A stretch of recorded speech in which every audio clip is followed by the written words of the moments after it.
Amara Okafor woke up in a hospital bed she didn't recognize, in a city she couldn't name, with a swollen, pregnant belly she had no memory of creating. The last thing she remembered was boarding a plane to Seoul 2 years ago to fight for her dead father's compensation. Now, a kind woman with warm eyes was holding her hand, speaking rapid Korean she somehow couldn't understand anymore, and the ultrasound machine beside her bed showed 3 tiny heartbeats where Amara's memories should have been.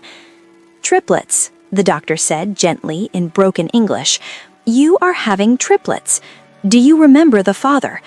Amara touched her stomach with trembling hands and felt nothing but terror, because somewhere in the past 2 years, 2 years that had been completely erased from her mind, like someone took a knife to her memories, she'd fallen in love, gotten pregnant, and then something so traumatic had happened that her brain had locked it all away. But here's what Amara didn't know. 300 kilometers away in Seoul, a man named Kang Min-jun stood in an empty mansion staring at the maid's quarters where she used to sleep, having just returned from another failed search, completely unaware that the woman he'd been hunting for was carrying his children and couldn't remember he existed. "Can I ask you a question? Where in the world are you watching from right now? Seriously, drop your country in the comments, because I absolutely love seeing how God brings this community together from every corner of the earth. And before we dive into this emotional hurricane, and trust me, you're going to need tissues, hit that like button. It takes 2 seconds, but genuinely helps us keep bringing you these stories every single week. Now let me take you back 5 years and show you exactly how 2 people who loved each other ended up in this nightmare, because I promise you, this story is worth every minute. K Afro Tales. The weak will become strong one day. 5 years earlier, Amara Okafor wasn't poor. That's the first thing you need to understand.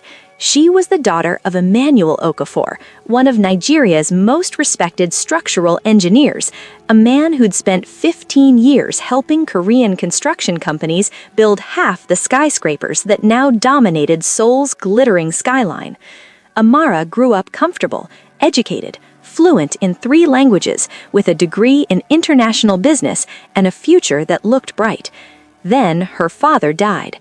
Heart attack, sudden, devastating. And when Amara and her mother tried to access the pension and compensation her Korean employers owed them, over $200,000 in unpaid bonuses and benefits, they hit a wall of legal technicalities designed specifically to exhaust and defeat them. Korean corporate law was brutal to outsiders, especially to African families with no connections, no local legal team, and no understanding of how to navigate a system built to protect the powerful. So Amara did what her father would have done. She fought. At 24 years old, she took her father's contracts, her mother's prayers, and the last of their savings and flew to Seoul. She'd get what her family was owed, or she'd die trying. That's how seriously she took her father's legacy. 6 months later, Amara was broke, exhausted, and watching her visa expiration date approach like a death sentence. The law firms she could afford were useless. The companies stonewalled her with bureaucracy. Her Korean, despite intensive studying, wasn't strong enough to understand the complex legal documents they kept drowning her in, and her bank account had exactly $300 left. That's when she saw the job posting, Live in Maid, private residence in Gangnam, one of Seoul's wealthiest neighborhoods. The pay was decent, the room was free, and most importantly, it would let her stay in Korea legally while she kept fighting for her father's money. The posting said the employer valued privacy and discretion. What it didn't say was that the house belonged to Kang Min-jun, one of Seoul's youngest and most dangerous CEOs, a man whose family had built their construction empire through methods that weren't always strictly legal, and whose emotional walls were so high that his own household staff joked he might actually be a robot in an expensive suit. Amara's first day, the head housekeeper, Mrs. Choi, pulled her aside with very specific instructions delivered in rapid Korean. Don't speak to Mr. Kang unless directly addressed. Don't make eye contact. Don't ask personal questions. Keep your head down, do your work, and stay invisible. Most importantly, and Mrs. Choi's face went deadly serious here, never enter the study on the 3rd floor. That room was Mr. Kang's private sanctuary. Disturbing him there meant immediate termination. No exceptions, no second chances.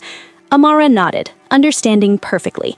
She'd stay invisible. She'd clean and cook and keep her mouth shut. She'd save her money and keep fighting her legal battle and never, ever give this cold CEO any reason to notice she existed.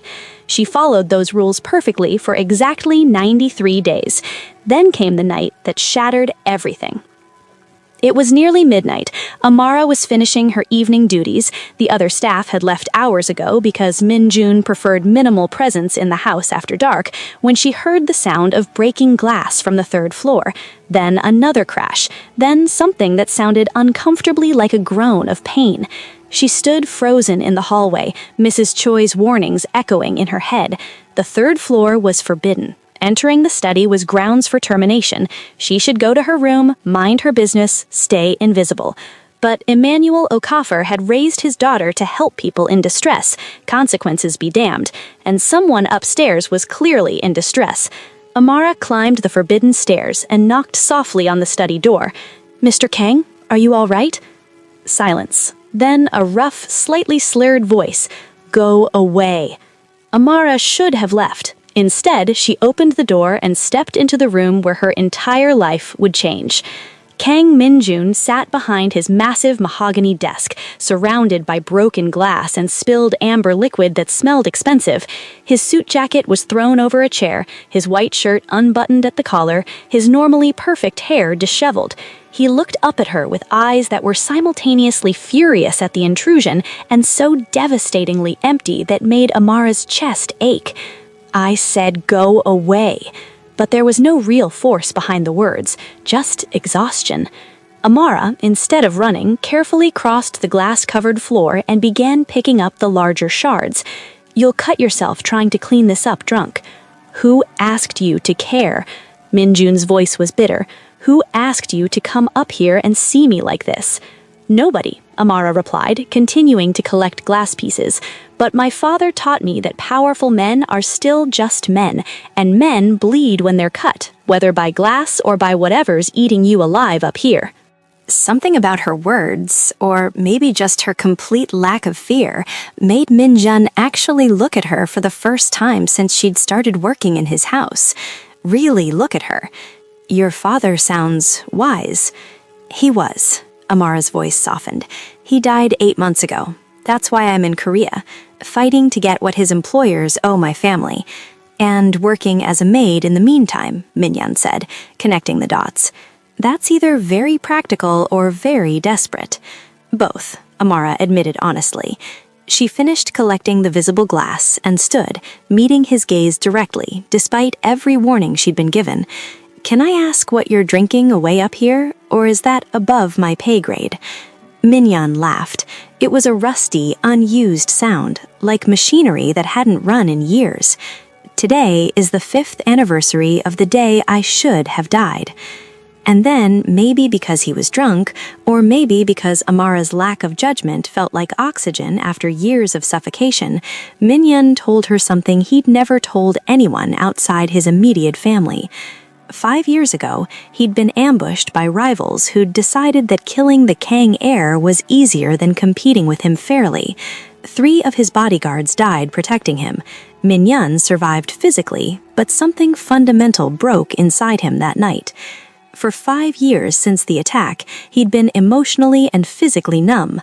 Doctors said it was dissociative disorder, a psychological response to trauma. His body had healed, but his mind had built walls so thick that he couldn't feel anything anymore. Not joy, not desire, not even basic human warmth. "So you see," Min-jun finished, words slurring slightly, "I'm not the powerful man everyone thinks I am. I'm just an empty shell going through motions, running a company because it's expected, but I don't feel any of it. Haven't felt anything real in 5 years." Amara sat down in the chair across from his desk, all protocol forgotten. "That sounds unbearably lonely." "Lonely implies I can still feel loneliness. I can't feel that anymore either." They talked until 4 in the morning, about loss, about guilt over deaths that weren't your fault but felt like they were, about the crushing weight of family expectations, about living lives that looked perfect from outside but felt hollow within.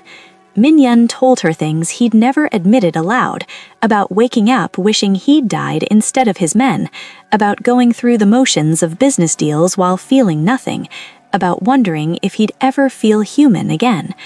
Amara shared her fears about failing her family, about being alone in a foreign country, fighting a battle she was losing, about wondering if her father would be disappointed in where she'd ended up. When Amara finally stood to leave as dawn colored the sky outside, Min-yun's voice stopped her at the door. "Thank you for not treating me like I'm fragile, for not looking at me with pity." "Pity is for people who've given up," Amara said simply.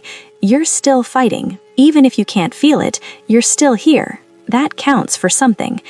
After that night, everything changed. Min-yun started finding reasons to be home when Amara was working. Casual hallway conversations turned into long discussions over late-night tea that Min-yun started requesting specifically from her. He began asking her opinion on things that had nothing to do with housekeeping, business strategies, family dynamics, decisions about his life. And slowly, so slowly that neither of them noticed it happening at first, the walls Min-yun had spent 5 years building around his emotions began developing cracks. 4 months into their unusual friendship, Min-yun's mother came for dinner. Chairman Kang Se-yun was everything her son wasn't, warm in public, ruthless in private, and absolutely fixated on her son's future. She'd built the Kang construction empire alongside her late husband through a combination of brilliant strategy, calculated risks, and an iron will that had crushed every obstacle in their path. She'd also spent the past 5 years carefully arranging Min-yun's life, including his engagement to the daughter of another powerful family, a merger disguised as marriage, all very civilized, all very profitable. Amara served dinner silently that evening, keeping her eyes down and her presence minimal, exactly as she'd been trained. But So-yeon noticed everything. As Amara cleared plates, she heard the chairman speaking to her son in rapid Korean, clearly assuming the African maid wouldn't understand. "Your household staff have changed," So-yeon observed, her tone casual but her eyes calculating. "That girl, is she the reason you've been avoiding the engagement dinners I arrange?" Min-jun's response was careful, also in Korean. "Mother, Amara is staff, nothing more." But So-yeon's eyes, when they tracked Amara leaving the room, were cold with recognition. She'd seen something Min-jun hadn't admitted even to himself. And in So-yeon's world, anything that threatened her carefully constructed plans needed to be eliminated swiftly and completely. That night, after his mother left, Min-jun found Amara on the back terrace staring at Seoul's glittering skyline. "You understood everything my mother said, didn't you?" "My Korean is better than people assume," Amara admitted. "I find it useful letting people think I don't understand them. You learn a lot that way." "Smart." Min-jun stood beside her, maintaining careful distance. "I'm sorry she spoke about you like that." "I've heard worse," Amara said honestly. Then, after a pause, where she considered staying silent and decided against it, "But your mother is right to worry." "About what?" Amara turned to face him, her heart pounding but her voice steady. "About the fact that we've both been pretending this is just friendship when we both know it stopped being just friendship weeks ago." The confession hung between them like a lit fuse. Min-jun's carefully maintained control visibly cracked. "Amara, you don't understand. I can't. Even if I wanted to, I haven't been able to feel anything physical since the attack. The doctor said it's psychological. My body shut down after the trauma. I can't."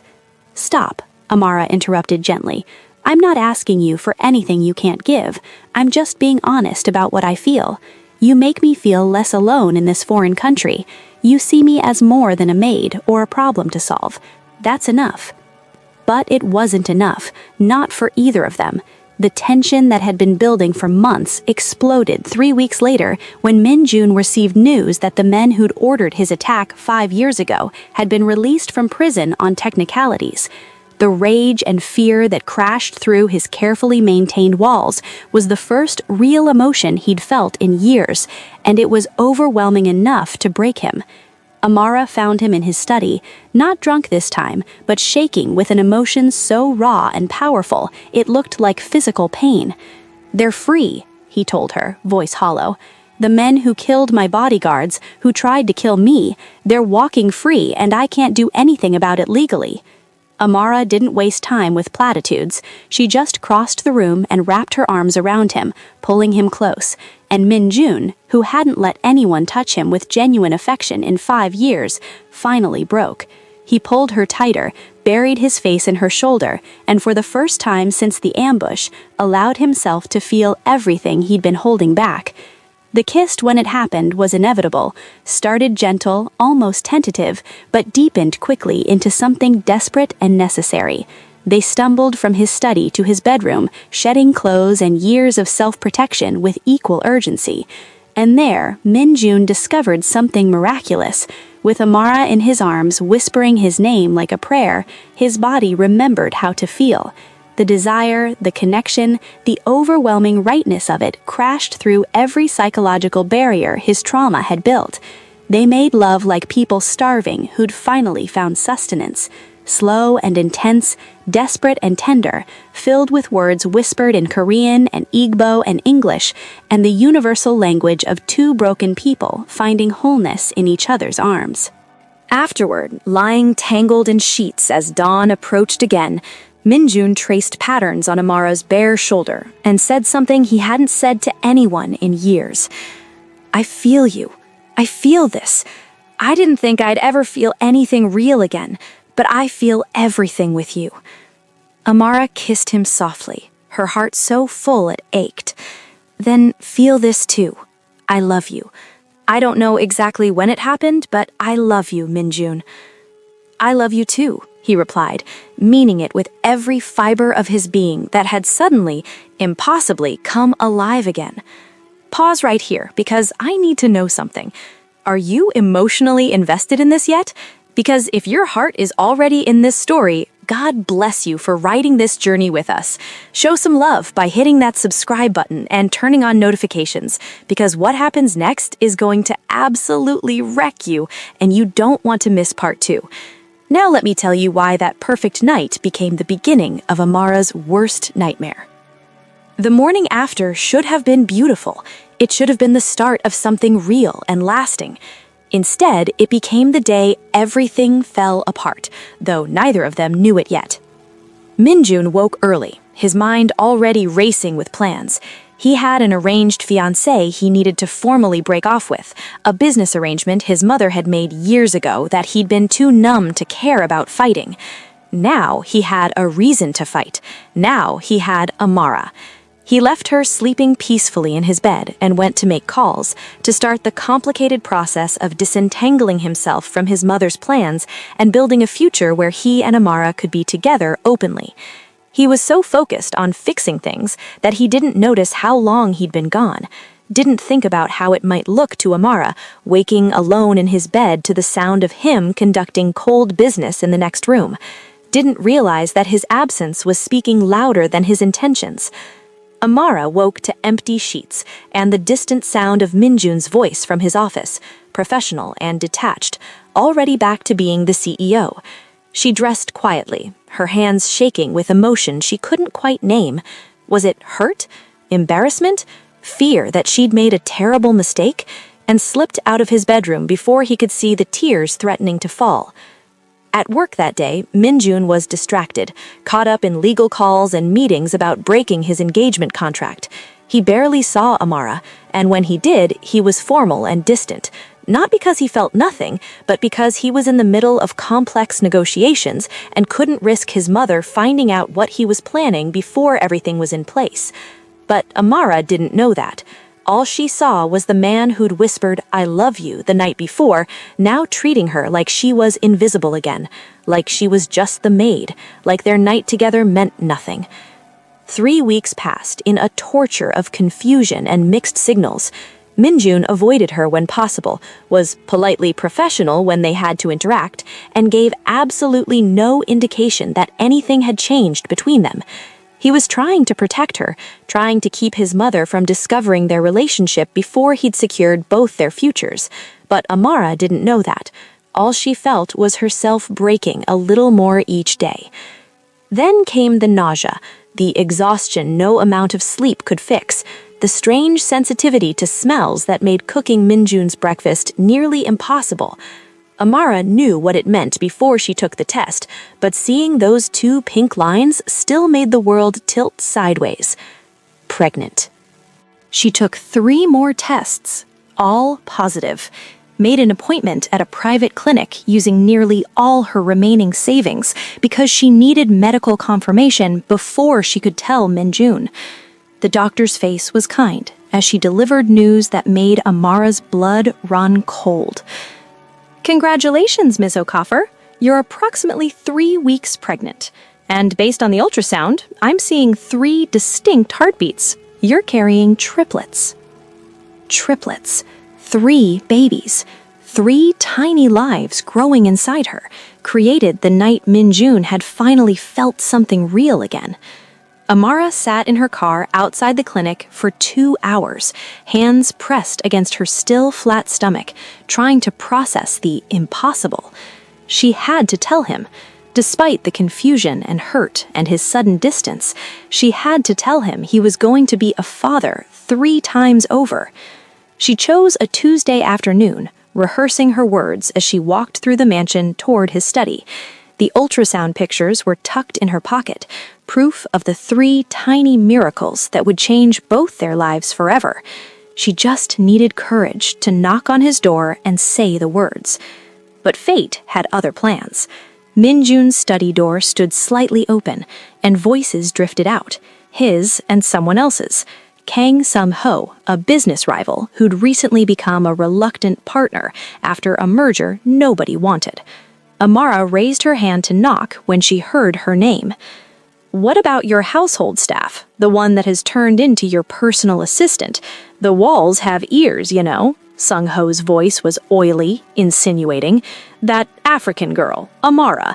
I've noticed she seems rather attached to you. Should I be concerned about that affecting our arrangement? Amara? Minjun's voice was dismissive in a way that drove a knife straight through her heart. She's good at her job, but she's just staff. Whatever she might think is developing between us is purely in her imagination. I'm ending that arrangement if you don't trust my commitment. Ending the arrangement. The words echoed in Amara's head as she stood frozen outside his door, one hand clutching the ultrasound pictures of his children, the other pressed against her mouth to keep from making a sound. She didn't wait to hear more, didn't give Minjun a chance to explain that he was talking about a completely different business arrangement with Sung-ho, not about her at all, didn't stop to consider context or that she might have heard something out of sequence. All she heard was, she's just staff, purely in her imagination, ending the arrangement. With 3 babies growing inside her and her heart shattering into pieces sharp enough to cut, Amara did the only thing that made sense. She ran. She went back to her small room, packed 1 suitcase with shaking hands that kept dropping things, withdrew every one from her bank account, and called her older brother Nonso back in Lagos. I need to come home, she told him, her voice eerily calm despite the screaming inside her head. I need money for a flight. Please don't ask me why. Just help me. Nonso heard something broken in his sister's voice and asked no questions. Within 3 hours, Amara had booked a 1-way ticket to Lagos, written a formal resignation email that said nothing and everything, and walked out of Kang Min-jun's house carrying his children without him having any idea they existed. She didn't leave a forwarding address, didn't explain why she was leaving, didn't tell anyone she was pregnant. By the time Min Jun found her resignation email the next morning, right after he'd finalized breaking his engagement and was about to tell her they could finally be together openly, Amara was 30,000 feet above the Indian Ocean, flying toward home and away from the man she loved who'd made it crystal clear she was nothing to him. But Amara never made it to Lagos, at least not the way she'd planned, because someone had been watching her very carefully, someone who'd heard about the pregnancy from the private clinic doctor she had gone to, someone who viewed Amara as a threat that needed to be eliminated before she could destroy carefully laid plans. Chairman Kong Seon-yun hadn't built an empire by letting problems solve themselves. When her private investigator confirmed that her son's maid was pregnant and fleeing to Nigeria, Seon-yun made a decision. The girl would never reach Lagos, the pregnancy would never be acknowledged, and her son would never know what he'd lost. Amara's flight had a layover in Busan, a port city 3 hours south of Seoul. She had a 6-hour wait before her connecting flight to Lagos. Exhausted, emotional, 3 weeks pregnant with triplets, Amara found a quiet corner of the airport and fell into troubled sleep. She woke to a hand over her mouth and men's voices speaking rapid Korean. Before she could scream, something sharp pricked her arm. The world tilted, blurred, went dark. The last thing she heard was a woman's cold voice. Take her somewhere far from Seoul. Make sure she can't come back. Now, I know what you're thinking. This mother is absolutely evil, right? And you haven't even seen the worst of it yet. If this story is getting to you the way it's getting to me, smash that like button and drop a comment telling me what you'd do to Chairman Kong if you could. And make sure you're subscribed because the way this resolves in part 2 is going to blow your mind. Now, let me tell you how Amara survived what should have killed her. Amara woke 3 days later in a hospital bed she didn't recognize, in a city she couldn't name, with no memory of how she'd gotten there. The last thing she clearly remembered was sitting in her university graduation ceremony 2 years ago, her father beaming in the audience, and something about boarding a plane to Seoul 2 years ago to fight for her dead father's compensation. Everything after that, working as a maid, falling in love, getting pregnant, all of it was just gone, erased like someone had taken a cloth to a chalkboard and wiped away entire years of her life. The doctor explained gently in broken English: severe head trauma, brain swelling, retrograde amnesia. Her long-term memories were intact, childhood, her father, university, but everything from the past 2 years was simply gone. The trauma of the drugging combined with hitting her head when they dumped her had caused her brain to lock those memories away, protecting itself from something too painful to process. The baby? Amara asked, her hand going to her stomach in automatic terror. Am I pregnant? The nurse's smile was gentle. Babies, plural. You're carrying 3. They're healthy, but you've been through severe trauma. You need rest. Amara stared at her pregnant belly, visible under the hospital gown, and felt nothing but confused panic. She was pregnant with triplets and had absolutely no memory of the father, of getting pregnant, of the past 2 years of her life at all. The people who saved her were Pastor David Mensah and his wife Grace, leaders of a small Afro-Korean church in Busan. David had found Amara collapsed in an alley behind shipping containers in the port district, unconscious, pregnant, with no identification, and recent injection marks suggesting she'd been drugged. He'd called an ambulance rather than the police because something about the situation screamed danger, and Grace's instincts said this woman needed protection more than she needed official intervention. When Amara woke with no memory, no name initially, and no explanation for how she'd ended up in that alley, David and Grace made a decision. They'd take her in.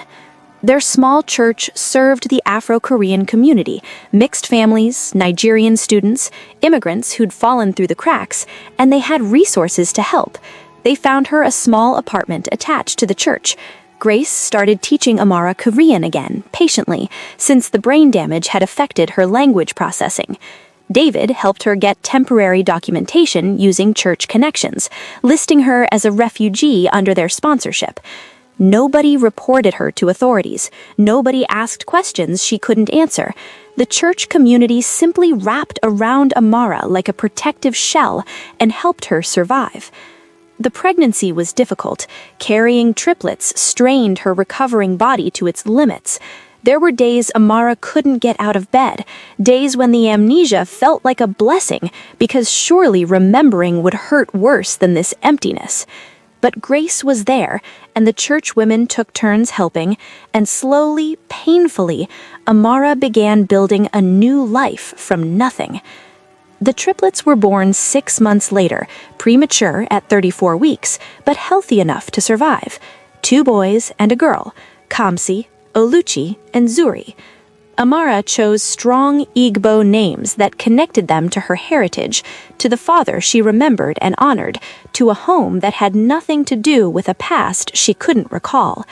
When they placed 3 tiny babies in her arms, something shifted. Amara fell in love with her children despite having no memory of their conception. She loved them fiercely, protectively, with every fiber of her being. They became her reason for healing, for learning Korean again, for getting work permits and finding jobs and building a life in Busan that had nothing to do with Seoul or whoever their father was. Meanwhile, 300 kilometers away in Seoul, Kang Min-jun was unraveling. Amara's resignation email had arrived without warning the same morning he'd planned to tell her they could finally be together openly. No explanation, no forwarding address, just a formal notice that she was terminating employment immediately. He tried calling, her number was disconnected. He went to her room, already cleared out. It was as if she'd vanished into thin air. For the first month, Min-jun told himself he was angry. She'd abandoned her position without explanation, left him scrambling. But anger faded into confusion, and confusion twisted into something that felt terrifyingly like grief. He found himself looking for her in crowds, listening for her voice, remembering the way she'd looked at him the night they made love like he was worth saving. His business partner and rival, Swung-ho, noticed the change 6 months later. "You're distracted, not that I care though, but this is money," he observed during a meeting. "Where's your focus?" "My my maid, left," Min-jun replied, the words tasting like ash. "The Nigerian woman, Amara?" Swung-ho's expression was unreadable. "Very competent enough to slowly move from maid to close personal assistant. Have you tried finding her?" The question planted a seed. Min-jun hired private investigators, the best money could buy. They found flight records showing Amara had booked passage to Lagos through Busan 5 years ago, but she'd never boarded the second flight. After that, the trail went completely cold. No immigration records, no financial transactions, no trace. It was as if she'd simply ceased to exist somewhere between Seoul and Lagos. Min-jun searched for 5 years, spent millions on investigators, followed every lead that went nowhere. And slowly, the man who'd finally learned to feel again after 5 years of numbness became emotionally dead once more. He went through motions, running his company, attending meetings, making decisions, but feeling nothing. Just like before Amara, except this time the numbness was worse because now he knew what he was missing. He divorced the woman his mother had arranged for him to marry, or rather had the unconsummated marriage annulled since he'd never been able to go through with it after Amara left. He cut most ties with his mother, suspecting somehow that she'd had something to do with Amara's disappearance, but having no proof. And he lived in his empty mansion like a ghost haunting his own life, waiting for something he couldn't name. 5 years crawled by. In Busan, Amara raised her triplets with help from the church community.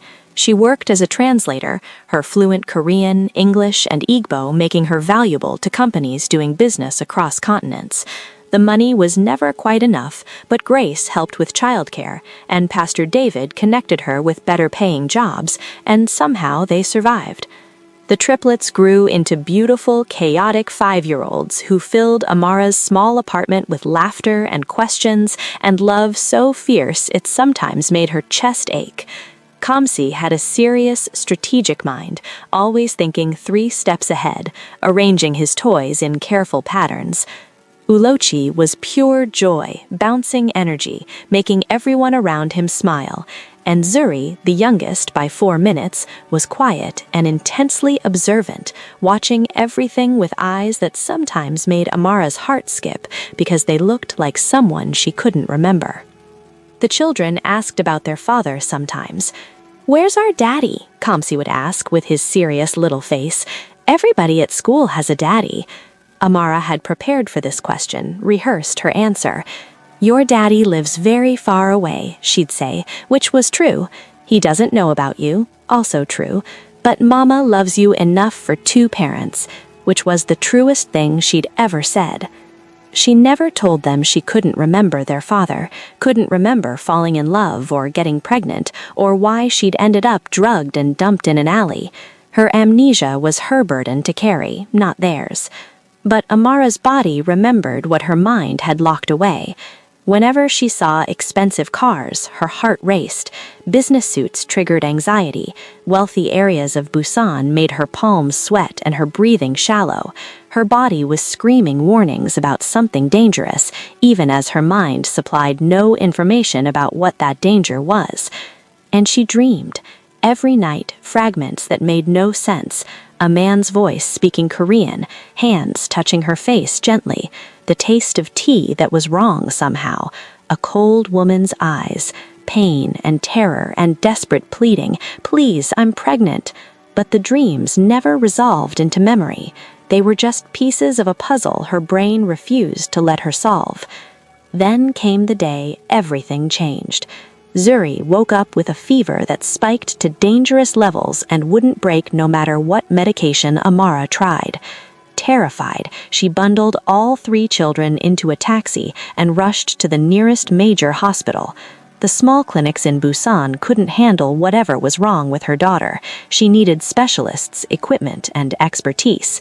She needed Kang Medical Group in the city of Seoul, though she had no idea the name meant anything to her erased past.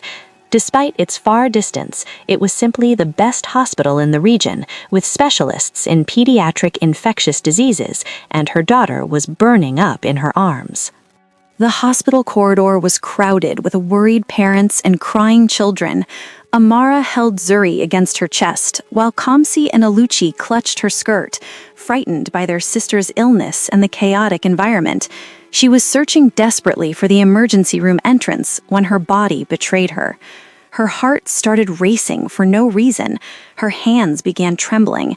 Her breath caught in her throat like she couldn't get enough air. Every instinct in her body was screaming, "Danger! Run! Get out! Something terrible is here!" But she didn't know what, couldn't see any threat, just felt her body recognizing something her mind couldn't identify. Then she turned a corner and saw him. A man stood 30 feet away, talking to someone at the information desk like he owned the hospital. Korean, her mind supplied automatically. Wealthy, his suit probably cost more than she made in 3 months. Lost, based on his frustrated gestures. And he was turning, scanning the corridor, and his eyes landed on her face, and time stopped. Amara's body reacted like she'd been electrocuted. Her heart slammed against her ribs. Her skin flushed hot, then cold. Her knees went weak. She knew this man. She didn't remember him, but her body knew him with a certainty that made her dizzy. The man's face cycled through shock, confusion, and desperate hope. His eyes dropped to the 3 children pressed against her, Zuri burning with fever in her arms, Kamsi and Aluchi clutching her skirt, and his expression transformed into something raw and unguarded and devastating. He took a step toward her, then another. Amara felt paralyzed, caught between an instinct to run and an instinct to move closer, pulled toward this stranger by a force she absolutely did not understand. Amara, he said, her name like a prayer and a curse combined. He was close now, close enough that she could see his hands shaking, close enough that she caught his scent, coffee and something expensive and achingly familiar. God, you're alive. You're alive. Before Amara could respond, before she could process what was happening, a nurse approached with concern on her face. "Ma'am, your daughter needs immediate attention. Her fever is dangerously high. This way, please." The words broke the spell. Amara pushed past the man, holding Zuri close as she followed the nurse into an examination room, her other children trailing behind. But she could feel his eyes on her back, could sense him standing in that corridor like a statue, and her body was still screaming that she knew him, even as her mind provided absolutely zero information about who he was or why seeing him felt like the ground had disappeared beneath her feet.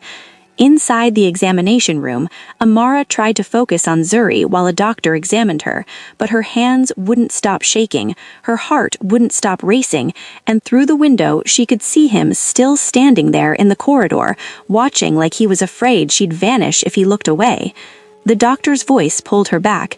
"Mrs. Okafor, your daughter has a severe viral infection. We need to admit her for IV fluids and monitoring. Can you provide her complete medical history?" Amara fumbled through her bag for Zuri's health card, trying to organize her scattered thoughts. She's up to date on vaccinations. She's never been seriously ill before. I'm sorry, I don't have all her records with me. I wasn't expecting... "What about the father?" the doctor asked, making notes. "Is he available? We may need family medical history, and if her condition worsens, we might need blood typing for transfusions. Any hereditary conditions we should know about?" "The father isn't..." Amara started to give her standard answer, the one she'd been using for 5 years. "The father isn't in the picture. It's just me." But even as she started to say it, an image flashed through her mind. That man in the corridor, the way his eyes had locked onto her children's faces with desperate recognition. "I don't know," she finished honestly. "I don't remember." The doctor's expression shifted to concern. "You don't remember your daughter's father?" "I have amnesia," Amara explained, the words coming automatically now. "From an accident 5 years ago in Busan.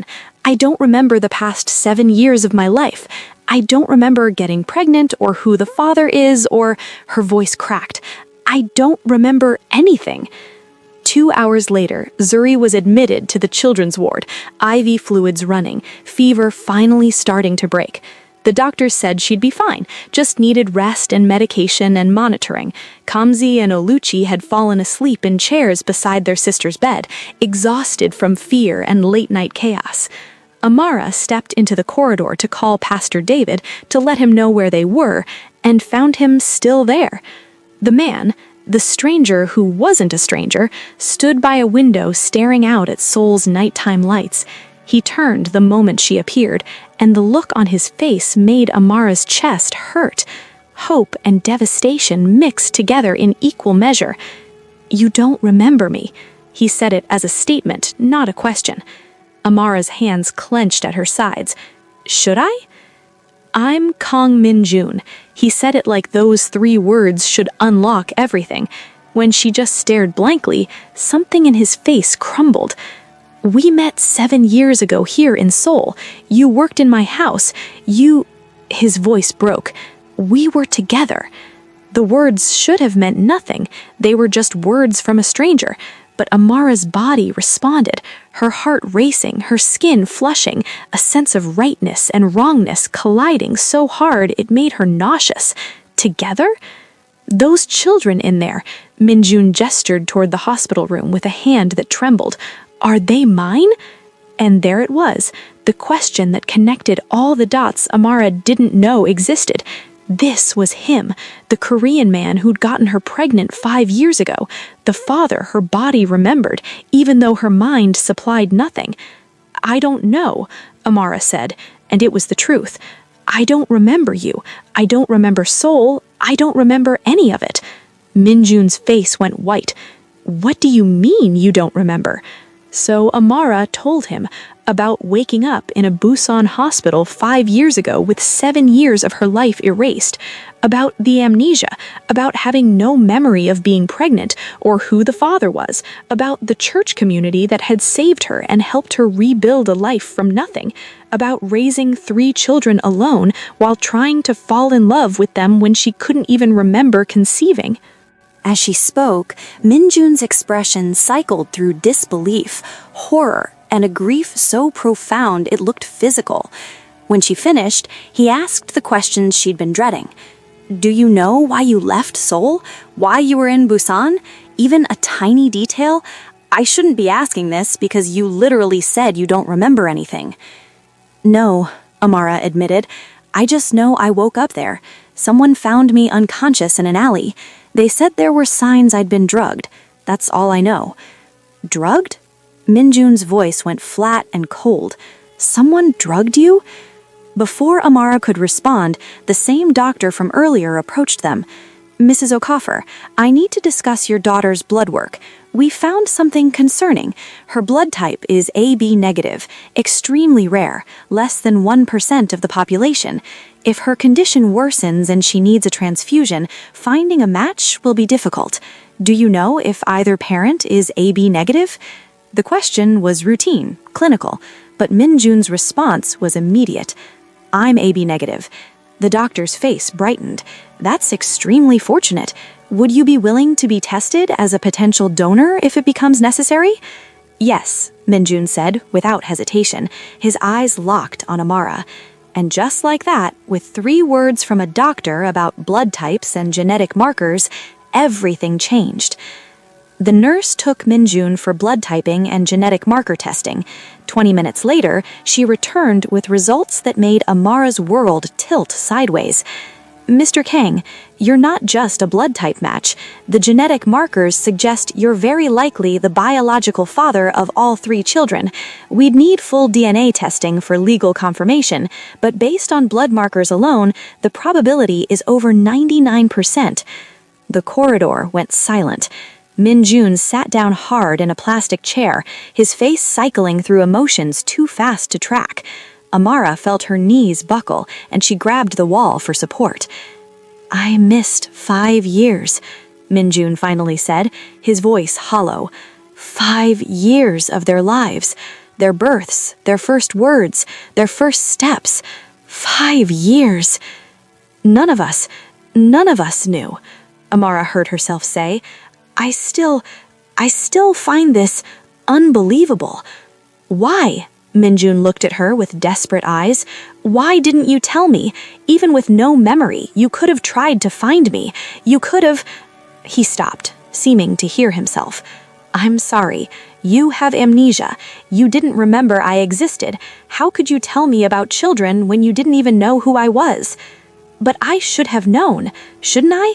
If we were together, if I loved you enough to have your children, shouldn't some part of me have remembered? Sometimes trauma locks memories away to protect us, Minjun said quietly.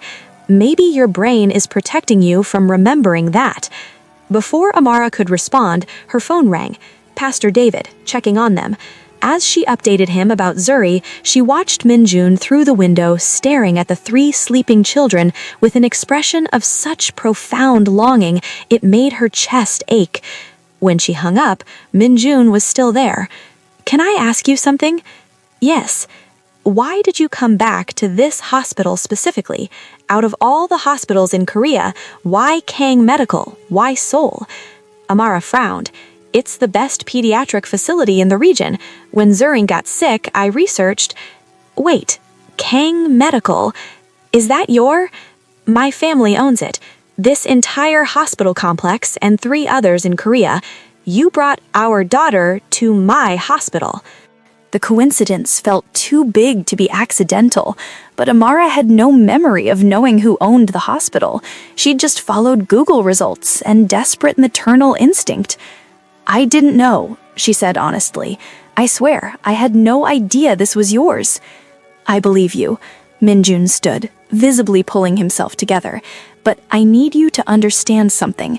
I've been searching for you for 5 years. I hired investigators, checked every flight record, followed every lead. I thought you were dead. That was easier to accept than thinking you'd left by choice and I couldn't find you. And now you're here, alive, with 3 children I never knew existed, and you don't remember me at all." His voice cracked on the last words. Amara felt something enormous shifting in her chest, some wall trying to crack. "What do you want from me?" "I want to know them," Minjun said simply. "I want to be their father. I want—" He stopped, looking at her with such raw hope it hurt. "I want the chance to prove I'm not whoever your blank memories have made me into. I want to show you that whatever happened 7 years ago, I would never have intentionally hurt you." Before Amara could respond, Kamsi appeared in the hospital room doorway, rubbing sleep from his eyes. "Mama? Who's that man?" Both adults turned. Minjun knelt down to Kamsi's eye level, his face openly emotional. "Hi, I'm Minjun. Your mom and I are old friends." Kamsi studied him with serious 5-year-old eyes. "Are you our daddy?" The question hung in the air like a bomb. Minjun looked at Amara, clearly asking permission. She nodded slowly, not trusting her voice. "Yes," Minjun said softly to Kamsi. "I'm your daddy. I didn't know about you before, but I'm here now. If you'll let me, I want to be here for all of you." Kamsi considered this with the gravity of a child who'd asked about daddies many times. "Okay, can you come back tomorrow? I have questions." "I'll come back every day," Minjun promised, tears openly on his face now, "for as long as your mother will let me." He looked at Amara as he said it, the question clear. She should say no, should protect her children from a man she couldn't remember, who might have hurt her badly enough that her brain had locked the memories away. But looking at her son's hopeful face, at Minjun's desperate sincerity, at the evidence that he was their biological father— "You can come back," Amara heard herself say, "but we're taking this slow. You want to know them? Prove it. Show up consistently. Let them learn to trust you. And maybe—" She hesitated. "Maybe if you can help me understand what happened 7 years ago, I can decide whether I want to remember." Minjun nodded, visibly fighting for composure. "Thank you. I swear I won't waste this chance. I'll prove to you that I never stopped looking for you, that losing you nearly destroyed me, that whatever happened, it wasn't your fault or mine. Someone did this to us." As the dawn broke over Seoul and Zuri slept peacefully with her father's blood type matching hers perfectly hers, Amara watched Minjun finally leave the hospital. Her body still recognized him in ways her mind couldn't explain. And somewhere in her damaged memory, behind walls of trauma and protective forgetting, lived a story that had shaped 5 years. She didn't know if she wanted those memories back. But looking at her children who now had a father watching them like they were miracles, Amara made a decision. She'd give Minjun his chance. She'd let him prove himself. What she didn't know, what none of them knew, was that Chairman Kang Se-yeon had been alerted the moment Minjun used his credentials at the Seoul hospital, and she knew exactly what his presence in that specific location meant. Her son had found the maid she'd had dumped 5 years ago, found the children she'd thought would never be acknowledged, and Se-yeon, who'd built an empire by eliminating problems before they became catastrophic, was already making calls to people who specialize in making problems disappear permanently. So there you have it. Minjun found Amara and discovered he's a father to 5-year-old triplets he never knew existed. Amara has no memory of loving him or why she ended up drugged and abandoned in Busan. The genetic tests confirm he's their father, but the question remains, what really happened 7 years ago, and who's watching them now, planning to finish what they started? Here's what I need from you. If this video hits 3,000 views, I'll bring you part 2. That's the deal. 3,000 views and you'll get the conclusion to this story. But I need to know, are you invested enough to make that happen? Drop a comment right now telling me, would love eventually win? Would Chairman Kang go to prison for what she's done? Would Amara reject everything, take her children, and walk away abroad to protect them from this family? Or would she accept Min-jun, but secretly take revenge from inside, dismantling the empire that tried to erase her? What ending do you want to see? Hit that like button if you need part 2. Subscribe and turn on notifications so you don't miss it. Share this video with someone who loves a good revenge story mixed with second chance romance. And remember, God sometimes allows us to forget the past so we can see clearly who deserves to be in our future. Thanks for watching, and I'll see you when we hit 3,000 views. K Afro Tales. The weak will become strong one day.